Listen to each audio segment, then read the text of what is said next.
How to spot a conspiracy theory and a conspiracy theorist. Go full tinfoil hat in safety. Deveraj Sandberg, 2023. I love Joe Rogan's expression, to go full tinfoil hat. To me it represents an integral aspect of life in the 2020s.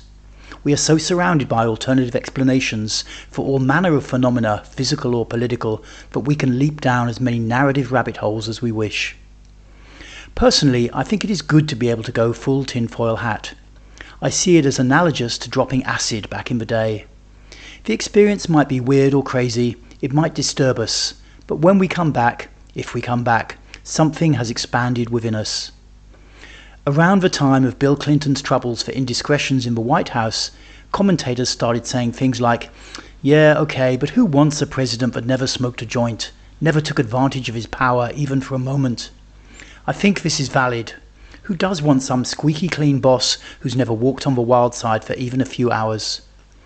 In like manner, who really wants to be part of a social group where everyone only ever holds to the version of history that we were taught in school?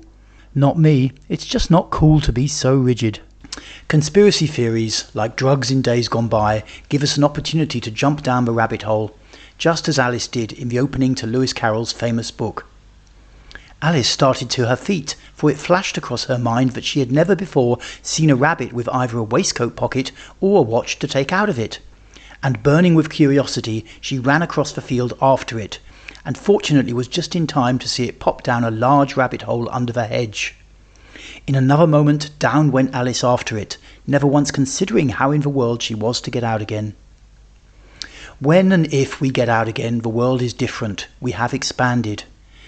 But why does this expansion take place? It happens, I believe, because a good conspiracy theory offers us the chance to really challenge our preconceptions. All we have to do is to believe in it. What if we never landed on the moon? What if Bill Gates really is the Antichrist? What if the British are still running the world from some office in Whitehall? What would it mean to us if these things were actually true?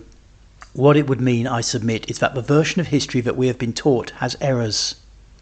And if history is wrong, what else is wrong, our mind starts to ask, and the rabbit hole opens up within us. All the narratives that we have identified with and internalized, from political history to notions of our self-worth, start to become fluid. This making of our mind more mobile is inevitably accompanied by fear. What might happen to me if I believed that? Where will it lead? What if challenging the idea that the US is a fully functioning democracy is actually just a gateway conspiracy, leading to all that weird reptilian shit? I think these types of fears are valid. So in this piece I'm setting out a list of the classic giveaways that indicate that a conspiracy theory or conspiracy theorist is just that. A theory or theorist, unlikely to be grounded in reality. What makes me such an expert? I used to write conspiracy theories nearly a quarter century ago, have an interest in the power of narrative and memes to shape culture, and work as a therapist, often dealing with heavy psychological issues. But this piece is actually not about me trying to be an expert. I just felt to share what I've come across in my years in the scene, and you can nod along with whatever resonates for you, if anything. How to spot a conspiracy theory. Over the years that I've been around this scene, I've come to identify 4 classic tells that allow you to distinguish between a likely true interpretation and a dubious one. Number 1, confirmation bias. Selecting only those pieces of evidence about a scenario that fit the desired interpretation and ignoring those that point to a different conclusion. Imagine a scenario, say the bombing of a building, and say that there are 100 pieces of evidence pointing to a whole variety of possible causes for this incident. A conspiracy video for this event will likely look like this. The 15 pieces of evidence that point towards CIA collusion will be presented one after the other with subtly building music in the background, leading to the sense of one unavoidable conclusion: they did it. Meanwhile, the 85 pieces of evidence that don't point in that direction will be utterly ignored. This is confirmation bias. Number 2, the one bad guy scenario. Selecting for single agent causation over more complex possibilities or emergence. There is evidence from the field of evolutionary psychology that under stress we are wired to select simplistic theories that point to one negative actor, and to reject more complex interpretations. This helps rabbits avoid predators, but leaves us prone to believe in lone negative agents when many other possibilities may exist. Number 3. Creative retrofitting. Good conspiracy theorists are masters at this technique, constantly altering their theories to match what is going on in the world, and thus making it seem as though they had all along been predicting the current situation. Anyone who has objectively followed the output of David Icke over the decades will absolutely recognize this over and again. No matter what happens, it's all part of the evil plan.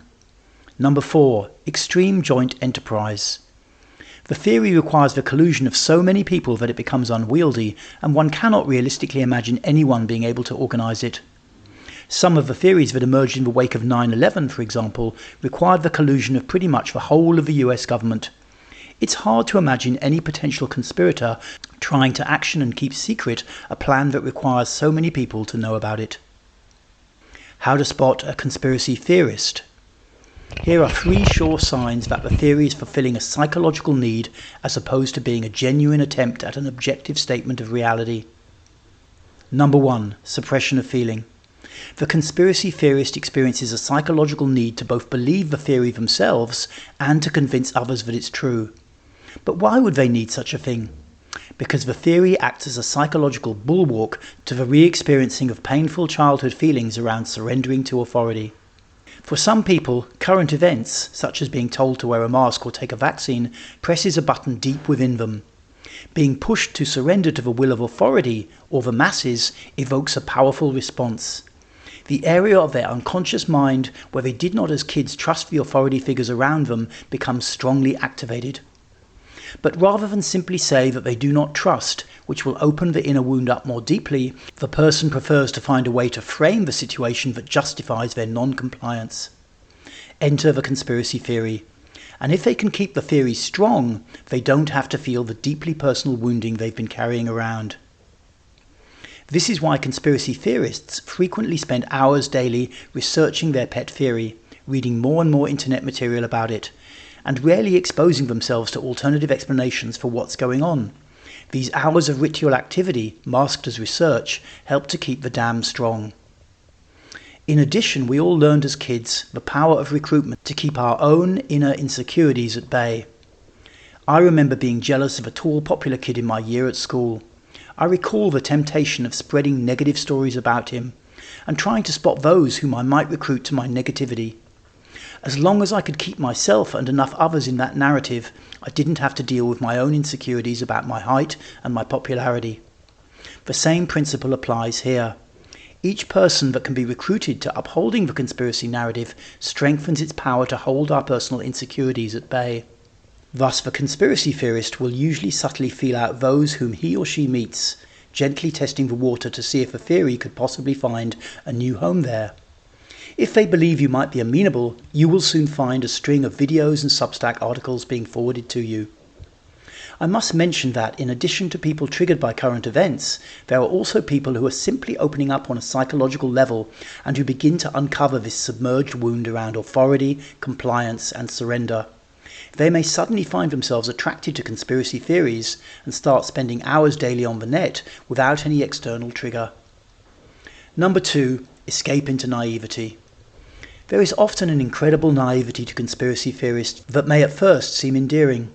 They invariably believe that life would be happy and good were it not for a few evil conspirators who are constantly ruining it for everyone. To me, this is not just idealism, but actually serves a purpose. By setting the activity of the supposed bad guys against a backdrop of otherwise blissful coexistence, the proposed bad agents can be seen as supremely bad, as opposed to simply being on a continuum.